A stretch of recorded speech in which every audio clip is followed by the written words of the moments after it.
जय हिंद दोस्तों। तो अभी मैं बात करूंगा ट्रिग्नोमेट्रिक के इम्पोर्टेंट फार्मूलों के बारे में। तो ये फार्मूले जो हैं बहुत ज़्यादा इम्पॉर्टेंट हैं क्योंकि बिना फार्मूलों के जो है क्वेश्चन समझ में नहीं आने वाला।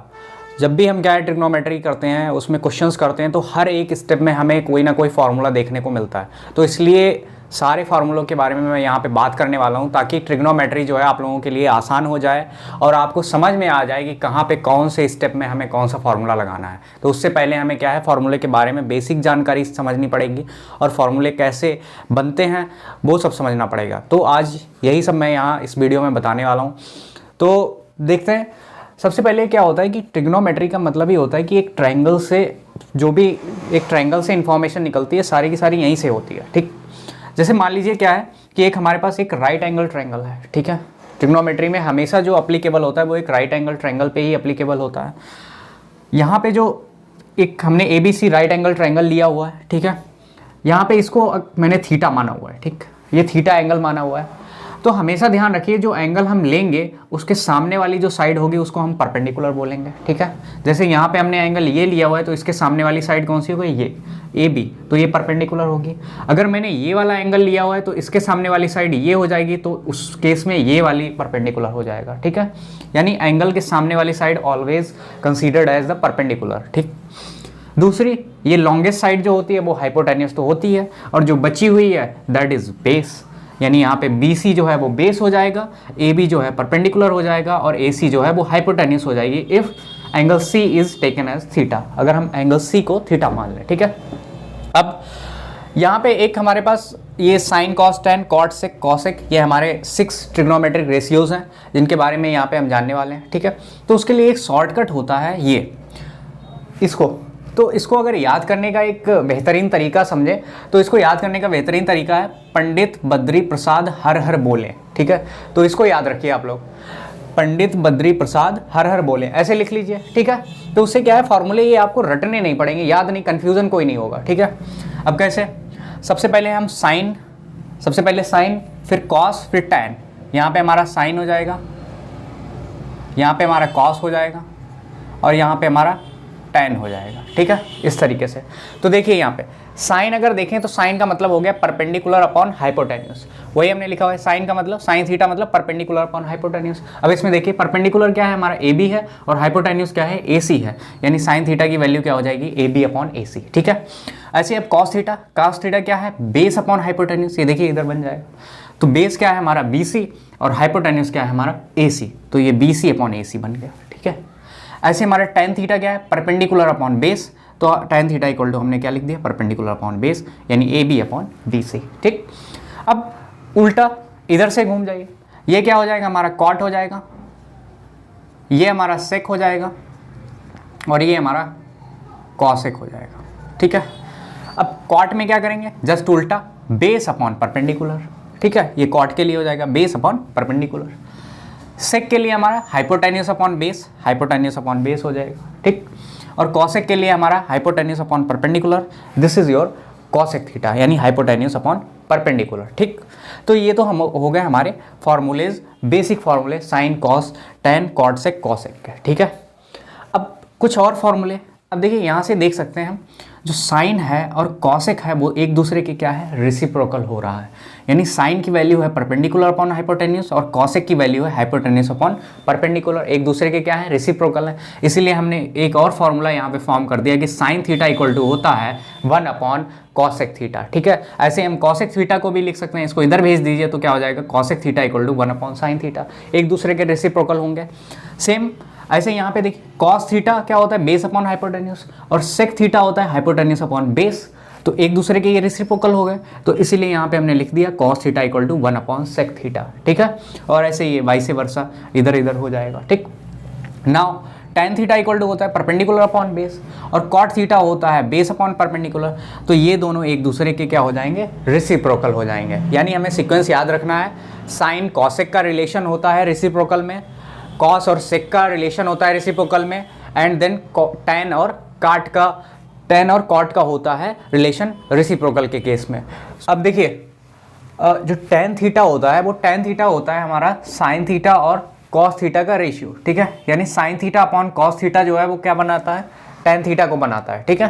यानी एक टेन थीटा का फॉर्मूला कॉट थीटा के रेसिप्रोकल में भी होता है और एक तुम्हारा sine theta upon cos theta भी टेन थीटा होता है, ठीक है। अब कॉट थीटा, हालांकि टेन थीटा और कॉट थीटा एक दूसरे के रेसिप्रोकल हैं तो इनकी ये वैल्यूज़ भी क्या हो जाएंगी, उल्टी हो जाएंगी। टेन थीटा बराबर साइन थीटा बटे कॉस थीटा होता था तो यहाँ पे भी क्या हो जाएगा, cos theta upon sine theta हो जाएगा, ठीक है, कॉट थीटा की वैल्यू।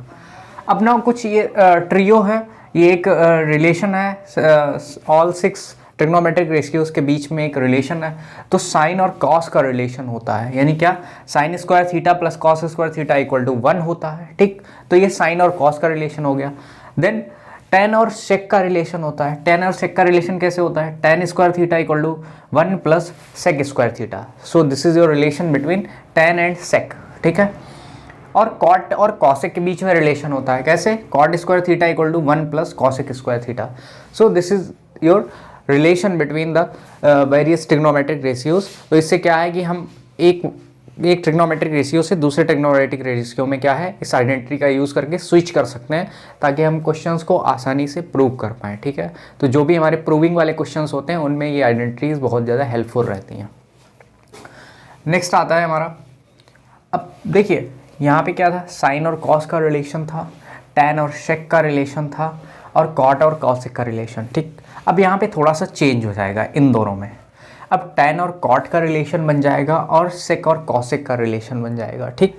बट साइन और कॉस का रिलेशन वैसे ही रहेगा। यानी अगर मुझे कॉस 90 माइनस थीटा लिखना है तो वो क्या बन जाता है, हमारा साइन थीटा बन जाता है, ठीक। जैसे फॉर एग्जाम्पल हम देखें, कॉस मान लो 90 माइनस यहाँ पे मान लो 35 है, ठीक है, ठीक। तो यह मान लेते 45 है, इधर थीटा की वैल्यू क्या है, 45 है। तो ये इक्वल होगी तुम्हारे साइन 45 के, साइन 45। यानी क्या हुआ, यहाँ पे क्या था, कॉस 90 माइनस थीटा था, ये थीटा की जगह पे मैंने क्या रख दिया, 45 रख दिया। तो उसकी वैल्यू क्या है, साइन थीटा। यानी डायरेक्टली हम यहाँ से थीटा उठा सकते हैं, साइन थीटा ये यानी साइन 45 में चेंज हो जाएगा। तो ये वैल्यूज़ इस तरीके से वरी करती हैं, ठीक। ऐसे साइन के केस में साइन 90 माइनस थीटा क्या बन जाता है, कॉस थीटा बन जाता है, ठीक। ऐसे tan 90 माइनस थीटा क्या बन जाएगा, कॉट थीटा, और इसी का रेसिप्रोकल कॉट 90 माइनस थीटा क्या बन जाएगा, tan थीटा, ठीक। सिमिलरली सेक 90 माइनस थीटा जो है वो कॉसेक थीटा को फॉर्म करता है और कॉसेक 90 माइनस थीटा जो है वो सेक थीटा को फॉर्म करता है, ठीक है। तो इस तरीके से ये रिलेशंस बनते हैं, आइडेंटिटीज़ बनती हैं और जो हमारी प्रूविंग में बहुत ज़्यादा हेल्पफुल रहती हैं, ठीक। तो अगर मैं ट्रिग्नोमेट्रिक रेशियोज़ की वैल्यूज़ की बात करूं तो मैं यहाँ पे बहुत बेहतरीन तरीका सिखाने वाला हूँ यहाँ पे। तो इस तरीके को समझिएगा और इस तरीके को फॉलो करिएगा तो आपको वैल्यूज़ में कभी भी कन्फ्यूज़न नहीं होगा। तो आसानी से जितने भी ट्रिग्नोमेट्रिक रेशियोज़ की वैल्यूज़ जो आती हैं वो सारी की सारी यहाँ पर आपको लर्न हो जाएंगी बहुत ज़्यादा आसानी से। अब देखिए ज़रा क्या होते हैं, हमारे पास ये 6 ट्रिगोनोमेट्रिक रेशियोज होते हैं, ठीक है, sine cos tan cot sec cosec, ठीक। और इनकी ये 5 वैल्यूज़ होती हैं। जनरली हमें क्लास 10th में ये 5 वैल्यूज़ बताई जाती हैं, एक 0 degree, 30 degree, 45 degree, 60 degree and 90 degree, ठीक है। तो इसको याद करने का सबसे बढ़िया तरीका देखिए, एक सीक्वेंस, एक क्रोनोलॉजिकल ऑर्डर में याद रखिए इसको। सबसे पहले क्या करेंगे, 0 1 0, ठीक है, देन 1 0 इन्फिनिटी, ठीक है, सीक्वेंस में याद रखिए 0 1 0 1 0 इन्फिनिटी, इतना, ठीक। यानी साइन 0 की वैल्यू 0, कॉस 0 की वैल्यू 1 और tan 0 की वैल्यू 0। ऐसे इधर साइन 90 की वैल्यू 1, कॉस 90 की वैल्यू 0 और tan 90 की वैल्यू इन्फिनिटी, ठीक। तो ये सीक्वेंस में 0 1 0 1 0 इन्फिनिटी, ठीक है। आपको सिर्फ 3 ही याद करने हैं, साइन कॉस tan, बाकी हम अपने आप बना लेंगे, ठीक। कैसे बनाएंगे वो भी अभी बात करेंगे। तो ये तीनों याद रखें, 0 1 0 1 0 इन्फिनिटी, ये याद रहेगा, ठीक, ये ऑर्डर याद रहेगा। देन अब हमको क्या करना है, अब देखिए साइन है, साइन क्या है, सीधा सीधा चलता है, ठीक है, सीधा आदमी है, सीधा सीधा चलता है, यानी छोटी वैल्यू तो हमको ये सिंपल साधारण यहाँ पे देखने को मिलेगा, यानी साइन 30 की वैल्यू 1/2, ठीक। अब जैसे ही थोड़ा वैल्यू को इंक्रीज किया, थोड़ा सा कॉम्प्लिकेटेड हो गया मामला, यानी अब 2 पहले सिंपल सा था, अब इस पर रूट बढ़ा दिया, वैल्यू इंक्रीज हुई तो मामला थोड़ा सा कॉम्प्लिकेटेड कर देंगे, यानी 1/√2 कर दिया, ठीक।